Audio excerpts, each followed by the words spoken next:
Francisco, ¿qué tal? ¿Cómo estás? ¿Qué tal? Muy buenas noches, Jaime. No, gracias por venir.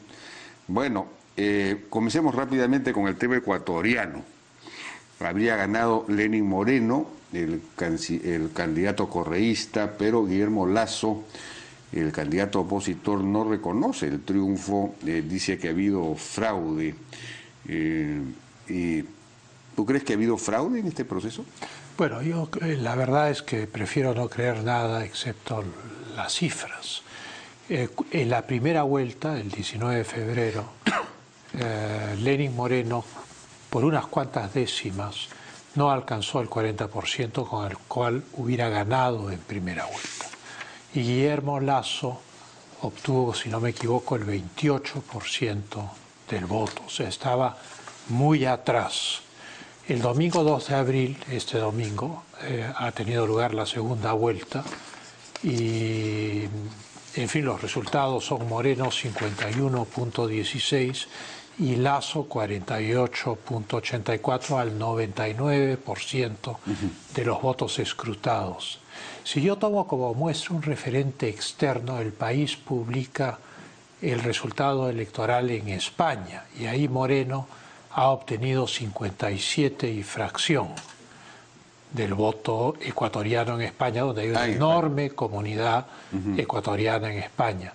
Entonces no hay nada que, digamos, con seriedad permita indicar que hay fraude. Lo que sucede es que, digamos, ya es un poco una moda en América Latina y ya también en los Estados Unidos el que no haya buenos perdedores en la política, ¿no? Bueno, es que dicen que todas las encuestas tras la votación, los exit polls, las encuestas a boca de urna, dieron como vencedor a Guillermo Lasso, menos la vinculada a Telesur, que es digamos, la chavista.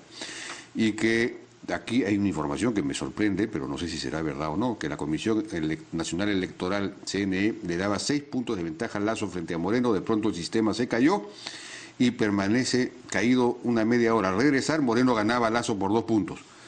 Habría que ver si esto es así. Bueno, tienen que pedir si eso es así, tienen que pedir la revisión de los votos. Claro.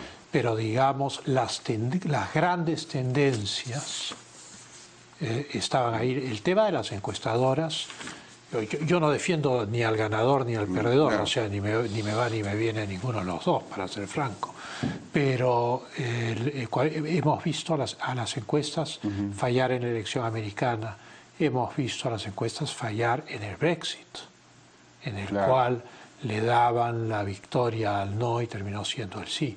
Hemos visto a las encuestas fallar en el plebiscito colombiano. Yo tengo esta tesis, que hay una rebelión ciudadana en el mundo entero contra la idea de que son dirigidos por las encuestas y por los medios. Y entonces hay un voto oculto sin precedentes. Yo en septiembre estuve en Nueva York y, curiosamente, para los Estados Unidos, donde todo el mundo dice su opinión, simplemente no se hablaba de política, era la campaña electoral de Hillary contra Trump. No habían opiniones políticas, nadie quería hablar de política. Y es porque evidentemente la gente se está guardando algo. Tengo yo la impresión que las encuestas resultan hoy menos fiables porque el encuestado ya se ha vuelto saorí, se ha vuelto un experto en el hecho de que lo encuesten y ya tiene sus dudas. A tu juicio, ¿por qué habría ganado el candidato oficialista luego de 10 años de gobierno de Correa y de que en los últimos 2 años ha habido, sobre todo en el último, prácticamente una recesión? Porque el modelo económico, bueno, basado en la gran obra pública, se vino abajo con la caída del precio del petróleo. Pero lo que yo creo es que estos gobiernos, el gobierno de Correa ha sido un gobierno largo, se ha reelegido. Esas reelecciones no producen indignación. Eso es un misterio para mí también. Me encantaría saber por qué las 3 reelecciones de Chávez o las reelecciones de Evo Morales o las reelecciones de Correa mantienen a enormes sectores imperturbables, ¿no? Y luego... Bueno, las de Fujimori acá también, ¿no? Imperturbables. Bueno, las de Fujimori al final hubo las grandes, ¿no? Pero en el caso de estos no. Lo que sucede con Correa es que ha creado un enorme clientelismo. alrededor del Estado ecuatoriano. Y el Estado ecuatoriano ha manejado muy bien la cuestión minera y ha manejado bien la cuestión petrolera, independientemente de que hayan bajado los precios del petróleo. Yo estoy seguro que el día que se destape la olla, un sistema como ese, que tiene grandes ineficiencias, pues va a mostrar sus lados flacos y sus carencias, como ha ocurrido en el Brasil con el sistema brasileño, que en el fondo pues ha sido un fraude, no había socialismo en el siglo XXI. Bueno, y entonces lo que yo creo es que el voto por Moreno se explica porque la clientela política va a seguir votando por quienes le garanticen la subsistencia, a menos que el Estado entre en una crisis terminal, como ocurrió en el Perú al final de los 80 o como ocurre hoy en Venezuela. Bueno, se dice que el nuevo gobierno tendrá que hacer un ajuste importante porque hay un déficit fiscal de por lo menos 6 o 7%, claro. Hay una deuda que se ha vuelto casi explosiva, ha ido creciendo por la manera de financiar el presupuesto desde que cayó el precio del petróleo, ha sido endeudarse, no solamente emitiendo unos bonos carísimos que pagan más del triple de lo que pagan los bonos peruanos, por ejemplo, sino también pidiéndole plata a la China, vendiendo anticipadamente petróleo a la China y cosas de ese tipo. Todo eso llega a un límite y van a tener que ajustar. Entonces ese es un problema, eso va a ser un... Pero me imagino que la elección ha sido antes del ajuste. Ah, evidentemente. Claro, es que eso es... Cuando yo digo que cuando se destape la olla se va a ver la realidad, son justamente estas cosas, o sea, bonos que pagan 3 veces más que los peruanos. ¿Quién paga el interés del bono? Sí, pues. El contribuyente. Así es, así es. Es el contribuyente que paga ese interés a través del fisco, ¿no? Es el gobierno de ahí saca el dinero, del IGB, de la Coca-Cola, del almuerzo de la gente. Y entonces estos bonos carísimos son bonos que son consecuencia de mala gestión. Bueno, vamos a ver si Lenín Moreno es capaz de... Ahora, parece que Lenín Moreno es un hombre más conciliador, que Correa de repente logra crear un ambiente distinto, que Correa lo que ha construido, digamos, su popularidad con la receta populista clásica, es decir, dividir al país entre los buenos y los malos y atacar a los malos permanentemente. Toda América Latina está en ese plan, no voy a mencionar casos particulares, pero volviendo al tema de los bonos, lo que todo economista te va a decir es que mientras más alto es el interés que alguien te paga, muchísimo mayor es el riesgo que tu dinero corre. Claro, obviamente. Y entonces eso significa que los bonos ecuatorianos es al revés. en el mercado internacional son percibidos como bonos de alto riesgo. Y son bonos de alto riesgo por este déficit y por la posibilidad de una falencia pública. Así es, efectivamente, son bonos basura. Bueno, el tema de Venezuela, Maduro dio marcha atrás finalmente y convenció al Tribunal Supremo de Justicia de, en fin, de enmendar esa medida que había dispuesto, que en buena cuenta clausuraba al Congreso. Ahora, tú mismo lo has dicho y lo han dicho muchas personas, este era un Congreso, esta Asamblea Nacional, en buena cuenta, para todo efecto práctico no existía, ¿no? Es decir, no tenía sentido en realidad que el Tribunal Supremo de Justicia declarase que, digamos, le confiscase sus facultades cuando ya no las tenía, ya se les había confiscado antes. Era una jugada política y de repente hacía una cosa, un libreto preparado para aparecer Maduro como un hombre que enmienda desde el punto de vista constitucional la plana, algo así. Yo creo que hay dos versiones, ¿no? O más, las que yo he escuchado.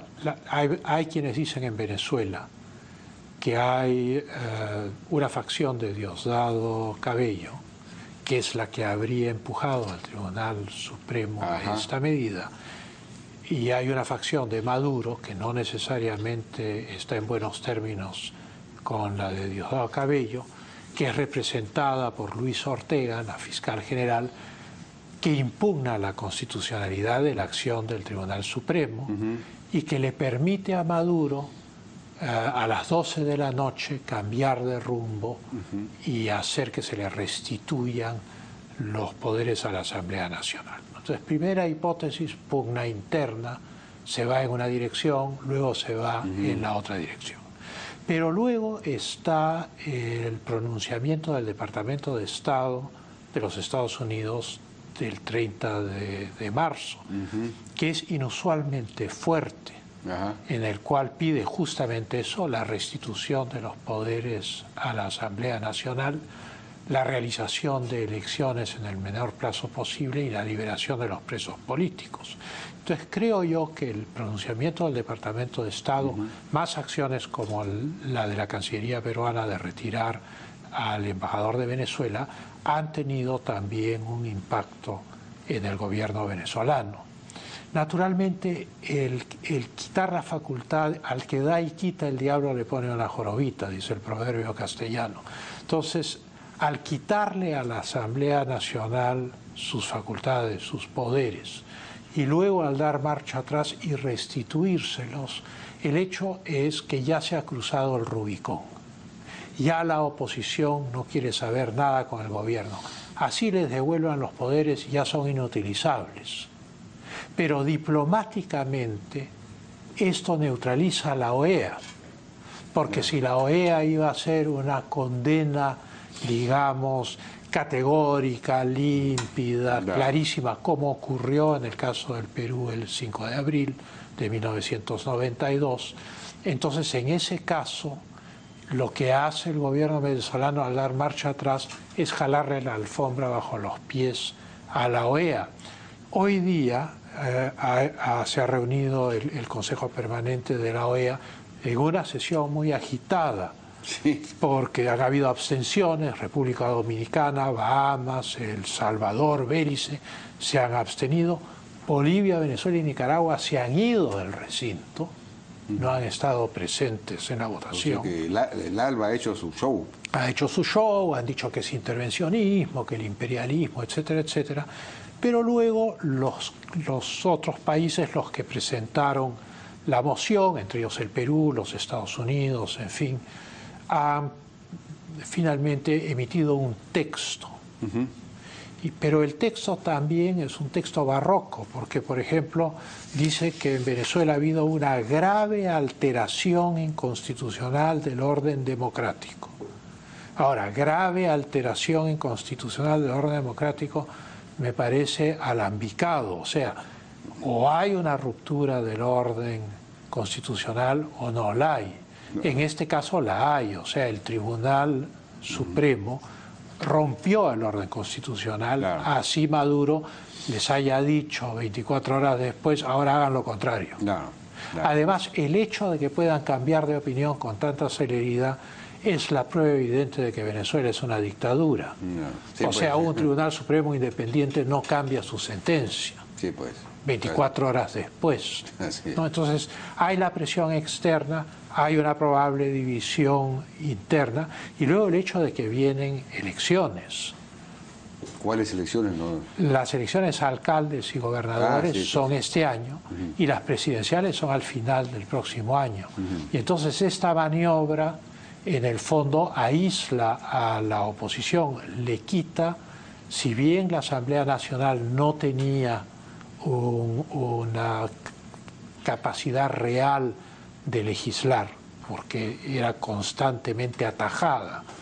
Sin embargo, sí podíamos ver a la Asamblea Nacional en la televisión. El mundo entero podía ver a la Asamblea Nacional de Venezuela en la televisión, los podía ver protestar, podía escuchar sus discursos. Eso se acabó. Ahora, yo he estado revisando la cronología de la Asamblea Nacional y se observa que cada ley que ha dado la Asamblea Nacional ha sido declarada inconstitucional por el Tribunal Supremo de Justicia, y cualquier iniciativa que adoptara también era declarada nula. Entonces, en realidad no podía hacer nada, no tiene ninguna función la Asamblea Nacional. Pero era un foro público, era la plaza pública donde podían ellos hablar a la vista del mundo. Esa plaza pública, Hyde Park, era la banca de Hyde Park. Bueno, les han quitado la banca. Les han quitado la banca, Les han quitado la banca. Entonces, eso sí tiene un impacto mediático, sí tiene un impacto sobre el país. Ahora, internamente también bien mediatizado, porque la prensa es controlada también por el gobierno. Y el defensor del pueblo dice que no ha habido ninguna ruptura del orden constitucional en Venezuela, que todo está muy bien. Otra cosa rara del texto de la OEA, que es muy diplomático por lo alambicado del lenguaje, habla de restaurar la plena autoridad a la Asamblea Nacional. Como tú bien indicas, no puedes restaurar lo que nunca ha existido. Sí, pues así es. Además, es una dictadura disfrazada de democracia, Venezuela. Y esto ha comenzado el año 99, o sea, pues, que claro, son 18 años de gobierno ininterrumpido del chavismo. Claro. Eso no tiene, en realidad no tiene arreglo. O sea, eso no tiene precedentes cercanos, ¿no? Como tú dices, la OEA ha sido neutralizada de alguna manera, aun cuando no hubiese sido neutralizada, tampoco tiene, digamos, mayor capacidad de cambiar los acontecimientos o la naturaleza del régimen. Depende de la voluntad política del gobierno interpelado. Ahora, si recibe o no recibe, por ejemplo, ahora se va a celebrar el aniversario del golpe del 5 de abril, del autogolpe. Constitucionalmente es una quiebra de la Constitución, pero no cabe ninguna duda de eso, ¿no es cierto? Ese es el plano político-moral, por decirlo, o de la moral política, que es la Constitución para un Estado secular. Sin embargo, convocada la Asamblea General de la OEA para Bahamas para el 5 de mayo, el presidente Fujimori va. Claro. Y cuando, en una sesión en la cual yo estuve presente como periodista, con Alberto Ulloa, nos colamos, escondimos las credenciales bajo la solapa, gran ironía, nos mezclamos con la delegación venezolana y fuimos los únicos periodistas en estar presentes en esta sesión de cancilleres en la cual Fujimori expuso las razones que lo habían llevado al golpe en medio de un silencio absoluto, y luego solo habló el canciller de la Argentina, Guido Di Tella, y le dijo: lo hemos escuchado, pero el Perú tiene que celebrar elecciones ortodoxas. Punto, no hay nada más que discutir. Pero no fue ahí que Fujimori anunció las elecciones, por supuesto, la convocatoria al Congreso Constituyente. No, fue después de la exigencia de Guido Di Tella, porque podían haber muchas formas de elecciones, pero el mandato de la OEA fue elecciones ortodoxas, o sea, independientemente de que fuera Asamblea Constituyente o Congreso, tenía que ser un proceso electoral regular supervisado por la OEA y después por la Unión Europea también. Hoy día el presidente Kuczynski ha vuelto a repetir algo que ya algunos han dicho, que este golpe del Tribunal Supremo de Justicia en Venezuela, clausurando los poderes de la Asamblea Nacional, es equivalente al 5 de abril de... En el plano constitucional, sí. O sea, digamos, el pecado mortal es pecado mortal, lo cometas tú o lo cometa yo, da lo mismo que lo cometa dentro de la categoría de los pecados mortales, eso es el punto. O sea, en ese sentido, todo autogolpe o todo golpe es, digamos, jurídicamente lo mismo. Pero en el plano de las circunstancias históricas, las intenciones de los dos procesos, del autogolpe de Fujimori y del cierre de la Asamblea Nacional por Maduro, tienen objetivos completamente diferentes. En un caso era salir de una catástrofe económica, de una guerra contra el terrorismo, de hiperinflación, de la necesidad de reestructurar el Estado, cosa que no se podía hacer, de privatizar. En el caso de Venezuela, el autogolpe es para quedarse en la miseria, para profundizar en un sistema que no funciona. Entonces, los móviles son diferentes, la transgresión es la misma. De acuerdo. Bueno, en el caso de Maduro uno podría decir que también se da el golpe o se dentro de una lógica de radicalización de la dictadura para poder mantenerse en el poder. Es un asunto de supervivencia no del país, sino de Maduro en el poder, digamos. Tiene que ahorcar cada vez más para poder mantenerse en el poder. Pero eso significa la ruina de su pueblo. Claro, efectivamente, claro. Ahora, en el caso del 5 de abril, lo que teníamos es un Congreso que de alguna manera recortaba atribuciones a un presidente que necesitaba atribuciones para poder enfrentar los grandes problemas. Yo recuerdo que... Era la ley de control de los actos del Poder Ejecutivo por el Poder Legislativo. Y que efectivamente recortaba facultades. Y luego no se aprobó la ley del presupuesto para 1992. O sea que eran circunstancias diferentes y de mucha mayor conflictividad y angustia. En cambio, en el caso venezolano, la Asamblea Nacional lo que quiere es más bien limitar el poder del presidente. Correcto. Son contextos diferentes, pero el caso venezolano yo lo encuentro muy grave, porque no creo que la oposición por sí sola, ojalá, pero yo no creo, pueda terminar con el chavismo. Porque el chavismo es una sinergia entre Cuba y Venezuela, es un ejército. Cuando hubo el intento de golpe de Estado contra Chávez, purgaron al ejército. Chávez pudo ver a sus enemigos dentro del ejército, encarceló en ese momento a 98 generales. Entonces el ejército es de adictos hoy en día.